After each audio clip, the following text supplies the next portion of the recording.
And now, this is the Man in Black, here again to introduce our performance tonight of Suspense.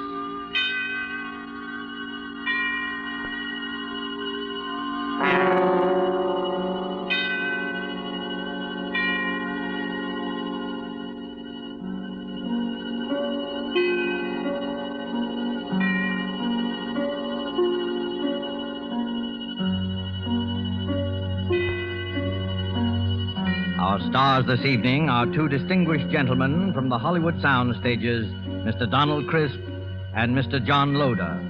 Mr. Crisp and Mr. Loder are here to enact for us a strange and startling drama in which they, in the interest of justice, made use of an unusual method to wring a confession of guilt from a criminal. The story is by Rupert Croft Cook and is called Banquo's Chair.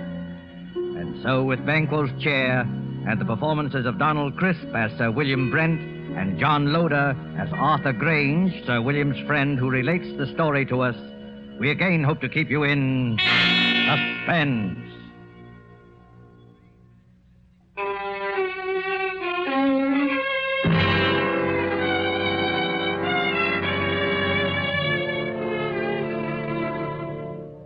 I would like you to look at this photograph. It's the picture of Sir William Brent, ex-head of the English criminal investigation. I knew Sir William well, and he always terrified me. Not in the sense that he was brutal or evil, he was none of that. But look at that cold face, particularly his eyes.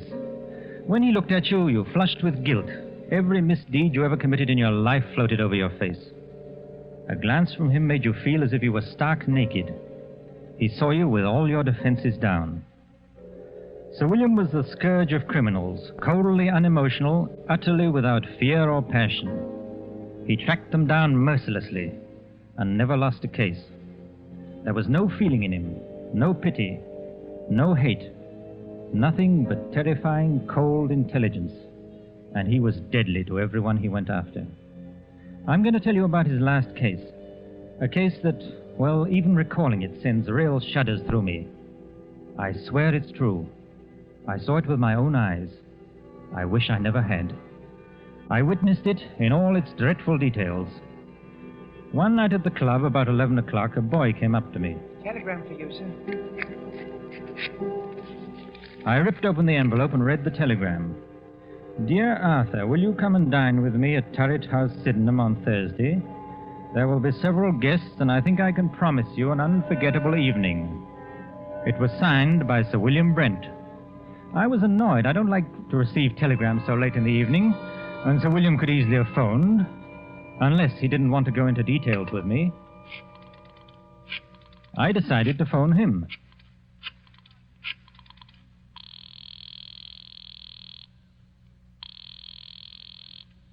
Hello? Hello? This is Arthur Grange calling. Yes, I know. Did you receive my telegram? Yes, Sir William. What's all the mystery about? Well, I'll tell you about it on Thursday. Are you coming? Yes, I'll be there. Very good. I particularly want you to be there. You sound so mysterious, I'm thinking of coming armed or bringing several bodyguards. No, it won't be necessary to bring any bodyguards. But you'd better come armed. Well armed. Yes, bring a revolver. Good night.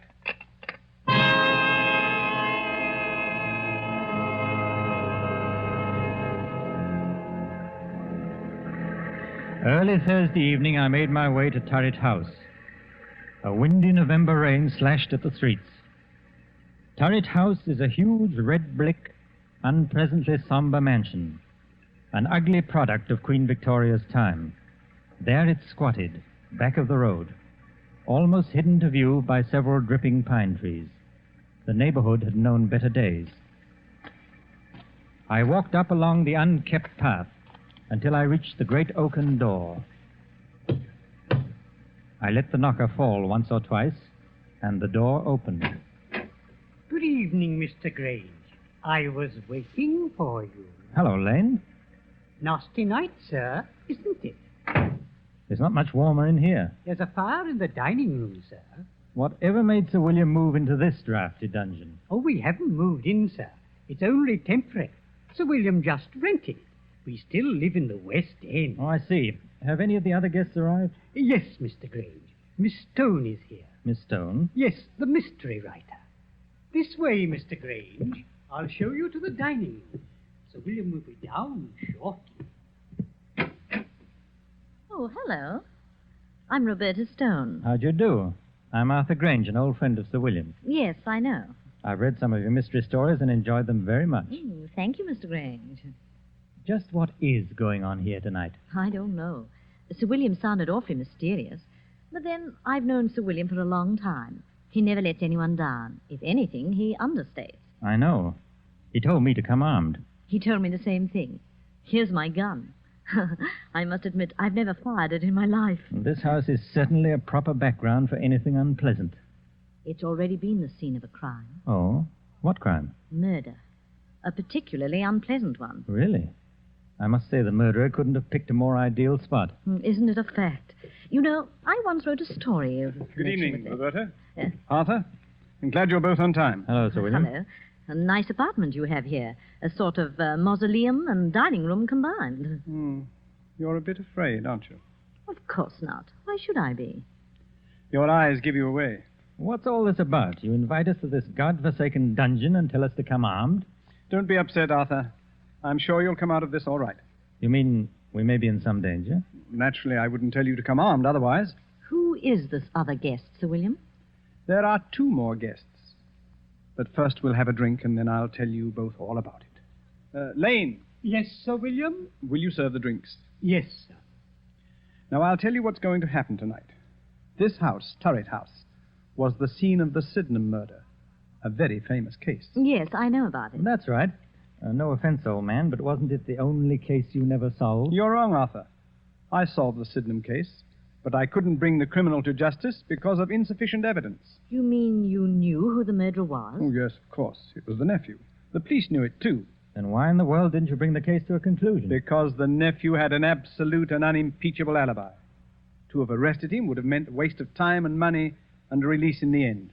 Besides, according to English law, a man discharged can never be arrested again on the same murder charge. Well, this is all very fascinating. Has it anything to do with our being here tonight? Yes, Roberta, it has. In a short while, the nephew, John Bedford, will be here to dine with us. And, oh yes, the victim, Miss Ferguson. What? Well, wait. You mean Miss Ferguson wasn't actually murdered? Miss Ferguson is quite dead, has been dead these 2 years. You mean you're going to have the body of Miss Ferguson here at dinner? Oh, this is a little too much. If you'll excuse me, I'll dine elsewhere tonight. Not so fast, Roberta. Perhaps you'd better wait until you hear the rest of the story. This promises to be a very gay dinner. Oh, yes. Now, as you both know, I've never lost a case, except the Sydenham murder, which will be finished tonight. Now, I'm an egotist. I don't believe there's a criminal in all England that can outwit me. As a matter of fact, I've resigned from the criminal investigation for the sole reason of trapping Mr. John Bedford. It's hard to believe. Well, I told you I was an egotist. No criminal has beaten me yet, and no one ever will. You have an awful lot of patience. Infinite patience. I devoted 2 years to this case, and now that my moment of triumph has arrived, I wanted to have some witnesses. A writer who will record the event, and an admirer who will applaud with awe the trickiness of my scheme. Well, if it's as gruesome as I think it is, I won't be here to watch it. Oh, yes, you will. Horror has a way of fascinating and hypnotizing people. Besides, Arthur, you'd be ashamed to run out now. I'll stay, of course. So will I. Good. Now, before I tell you my scheme, let me first acquaint you with the details of the murder. Exactly 2 years ago tonight, old Miss Ferguson.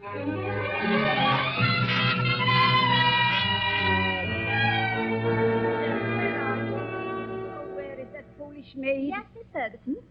Why don't you answer when I call? I was in the kitchen, ma'am. It's after 10 o'clock. You should be on your way home. I was just about to leave. Has my nephew called? No, ma'am. Mr. Bedford hasn't called since yesterday. I told him he couldn't come in, just like you said. I don't ever want to see him again.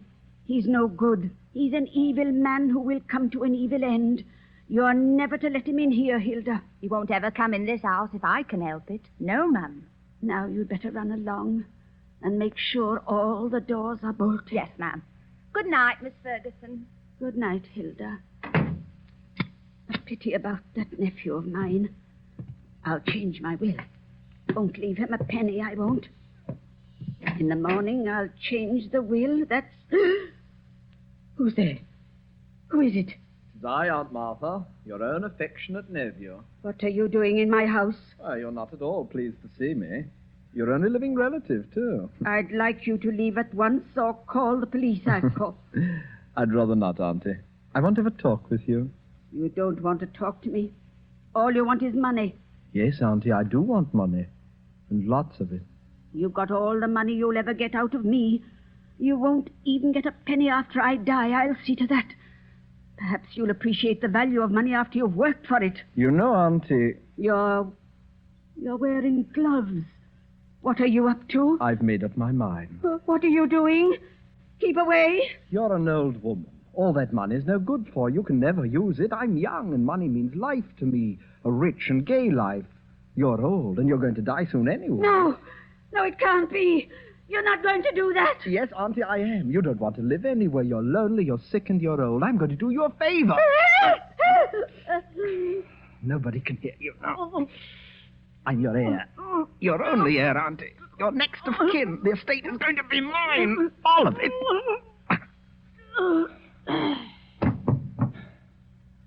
Now, don't you worry, Auntie. We'll have a fine funeral for you.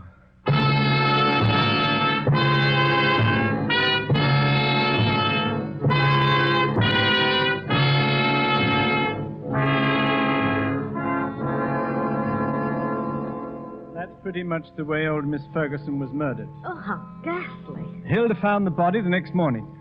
I immediately went to work on the case. All the evidence pointed to John Bedford. Everyone believed he committed the crime. He almost admitted it himself. I had him brought to my office for questioning. Oh, hello, Bedford. Come in. Thank you, sir. How'd you do, Sir William? Cigarette? Oh, thank you. Well, how does it feel to kill your own aunt? May I have a light, please? Yes, of course. Thank you. I wouldn't know, Sir William. You see, I never killed anyone. Have you? I have, Mr. Bedford. And I've sent quite a few to the gallows. Yes, so I understand. What was your relationship to Miss Ferguson? She was my aunt. Don't be flippant.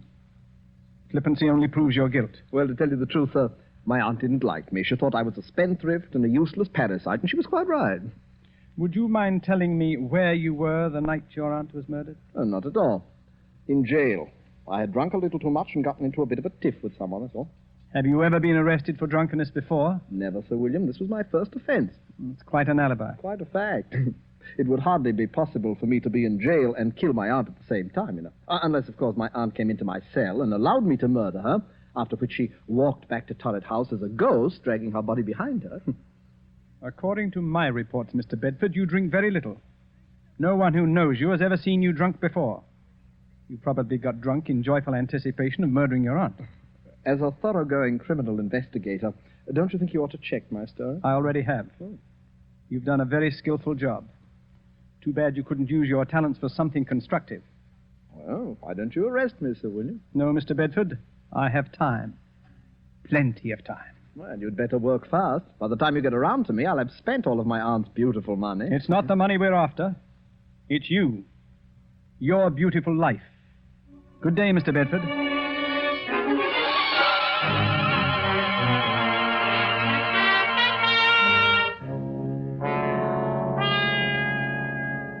That's how matters stood.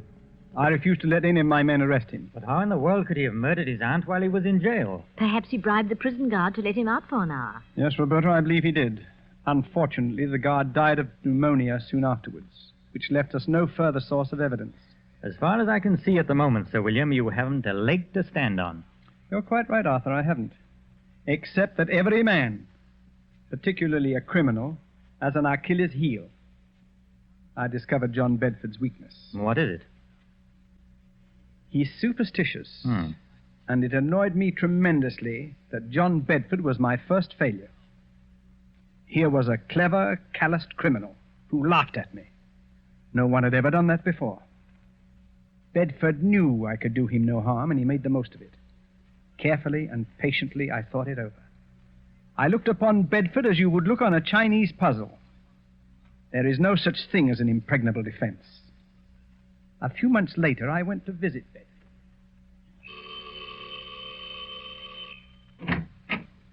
Well, Sir William Brent. What a surprise. Won't you come in, please? Thank you, Mr. Bedford. Oh. Well, I'm honored to have the great Sir William Brent pay me a visit. You're not after any more clues, I hope. It gets rather tedious, you know. No, not at all. I know when I'm licked. Well, I don't want to appear smug, sir, but everyone has his Waterloo. Will you have a drink? No, thanks. I suppose you're curious about why I came here. Well, I'd hardly imagined it was a friendly visit. On the contrary, it is. You see, I admire brilliant people, no matter what their calling. Oh, you're very flattering, Sir William. I've resigned from the criminal investigation. I'm a private citizen now. Yes, I've heard about that. Most people misunderstand me. It wasn't my love for justice that made me pursue my profession with such tenacity and... Success? With the sole exception of your case, of course. It was a game of skill to me, my wits against all comers. I lost in your case. But then we've all got to lose sometime, haven't we? I don't believe you, Sir William. You're still out to get me. Well, there isn't much of a chance, is there? I'm afraid not, Sir William. I've kept out of trouble so far. Knock wood. That's an odd habit for a man like you, knocking on wood. You're not superstitious, are you? Huh? Of course not. Just a habit since I was a child. I see. Well, now to the reason for my visit. I noticed in the papers that you're looking for a tenant for Turret House. Oh, yes, I am. I'd like to rent it.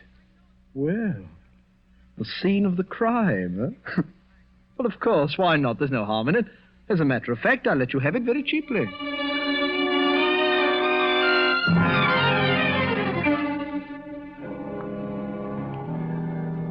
And that's how I rented this house. The house where the murder was committed. Well, what's your plan? It had better be a good one. Mr. Bedford sounds like a hard customer. Yes, it's a strange plan, but an effective one. I saw Bedford frequently. Our acquaintance blossomed into a kind of friendship, an armed friendship, of course. He knew I was out to get him, and I wanted him to know that. He's vain, very vain. And this game intrigued him. I also learned that he was very superstitious, although he denied it vigorously. Tonight is the anniversary of the murder, and tonight Mr. Bedford dines with us at 8 o'clock. It's nearly 8 now. Now, this is the plan. You know May Wakefield? Of course. She's the famous Shakespearean actress. That's right. During dinner, she will enter the room in the precise likeness of Miss Ferguson, the murdered woman. We, of course, will pretend not to see her. We remain outwardly unconscious of her. Only Bedford will be aware of her presence.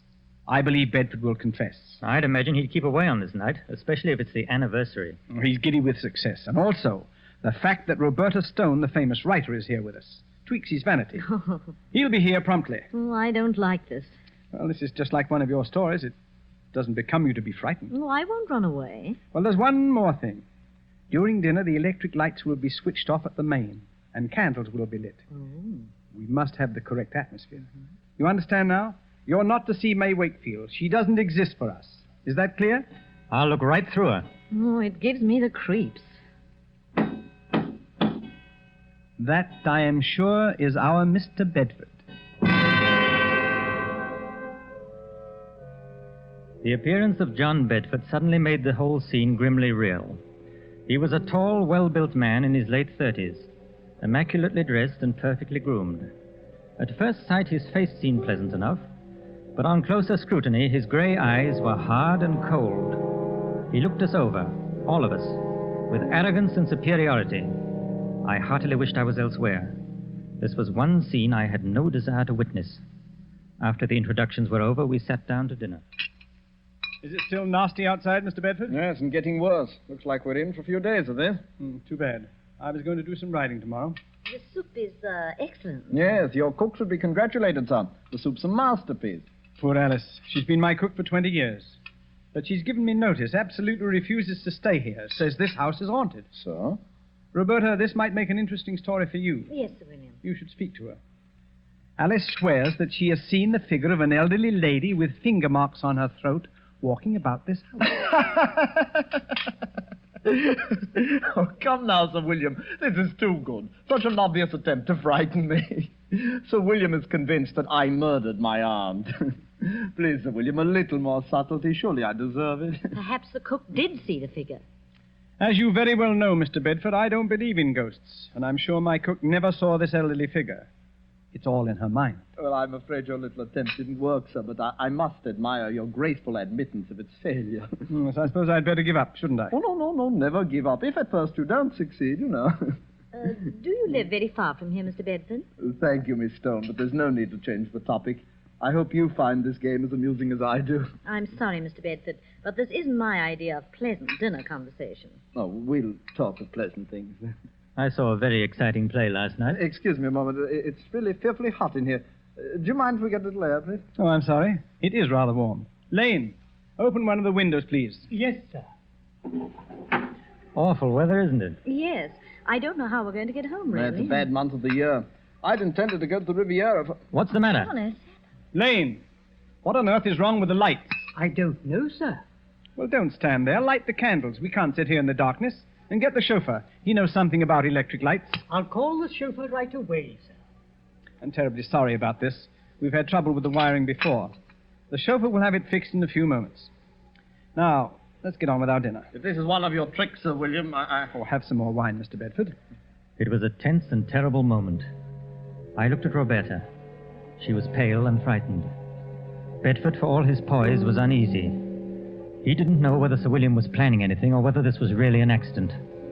My heart was pounding away, and my palms were moist with perspiration. Only Sir William appeared cool. There was not a trace of emotion in his face. Oh, Mr. Bedford, you were saying about visiting the Riviera. Eh? It's quite a change from England at this time of year. Well, I suppose I'll make the trip next month, but What's the matter, Mr. Bedford? Nothing at all. I wish we could have some light. Rather difficult to see. Yes, I'm terribly sorry this had to happen just at dinner. Have a little more wine, Mr. Bedford. Yes, thank you. The figure of a woman had entered the room. She had come in silently, like a ghost. We all saw her, but not one of us moved or made a sign of recognition. In the dim candlelight, she looked ghostly and unreal. Bedford looked at all of us to see if we also had seen the figure, but we ate our dinner grimly. He looked again, then shook his head and gulped more wine. Don't any of you see anything? See what, Mr. Bedford? This is another one of your tricks. Can't any of you see her? What's got into you, Bedford? It's my aunt. My aunt. Perhaps you've had too much to drink. Huh? Your aunt's dead, Mr. Bedford. You're not seeing ghosts, I hope. Perhaps I drank too much. Yes, of course. She's coming toward me. Now, calm yourself. I've never seen you like this. What? There's no one else here. Do you see anyone, Roberta? No, Sir William. I don't either. I'm leaving. I can't make you out, Bedford. You don't seem to be drunk. You're not wearing your gloves today, John. She's real. Can't any of you see her? Can't you hear her? What's come over you, Bedford? I'm leaving here. She's at the door. She won't let me out now. I'm an old woman. Money is no good for me. I'm lonely, John. I'm lonely. Let me fly on mouth out of my way. There's no one in your way, Bedford. Come, sit down. Get away from that door. I'll murder you again. You hear me, Aunt Mother? I'll murder you again. You old witch. I'll murder you again. All right, switch on the lights. Now, Officer Graham. Come along. What? Arrest him. You've heard the confession. Put the handcuffs on him. I've got him, sir. Heavens. Oh, I have never seen anything so horrible. Well, Bedford, it seems that I've finally caught up with you. I'll kill her again. I'll kill her again. That wasn't your aunt. It was May Wakefield, the actress. I'll kill her again. I'll kill her again. Take him away, Graham. He's in a state of shock. Well, shall we continue with our dinner? I hope you're fully satisfied, Sir William. Quite. It's been a long job, but it has ended as I knew it would. I'm most grateful to you both for your help. I thought it was a pretty grim affair. Oh, your methods repel me. But I suppose you know your job. May Wakefield certainly knew hers. That was the finest piece of acting I've ever seen. Her makeup was incredibly good. We must congratulate her. She's probably gone to her room. Lane! Yes, sir. Please call Miss Wakefield. Miss Wakefield, sir? Yes, the lady who's been assisting us this evening. Well, I'll look for her, sir. Yes, tell her to come down and join us. We have a fine dinner waiting for her. Excuse me, sir. But this telegram came a little while ago. I didn't want to disturb you during dinner. Oh, yes, let me have it.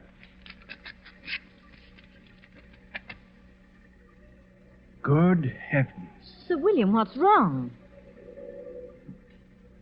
I'll read it to you. Severe influenza makes it impossible for me to leave my bed tonight. Will tomorrow night do? Signed, May Wakefield. Lord help us. If it wasn't May Wakefield, then who was that figure here tonight? There was no answer. I looked at Sir William, staring at the telegram. His face was grey and stony. On his left temple, a crooked blue vein stood out. It twitched once or twice, and then was motionless. He looked as though he'd seen a ghost.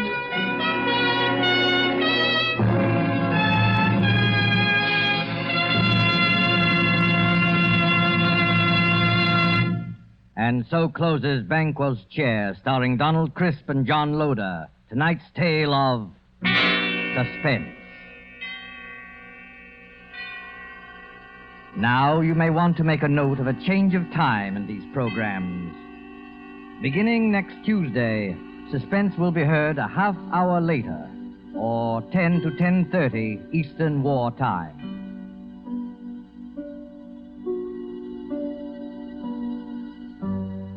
This is your narrator, the Man in Black, who conveys to you Columbia's invitation to spend this half hour in suspense with us at our new time next Tuesday, when Vincent Price, Ona Munson, and Osa Masson will star in the suspense play 5 Canaries in the Room. The producer of these broadcasts is William Spear, with Ted Bliss the director, Lud Gluskin, and Lucien Morawick conductor and composer, and Sigmund Miller, the radio author, collaborated on tonight's Suspense.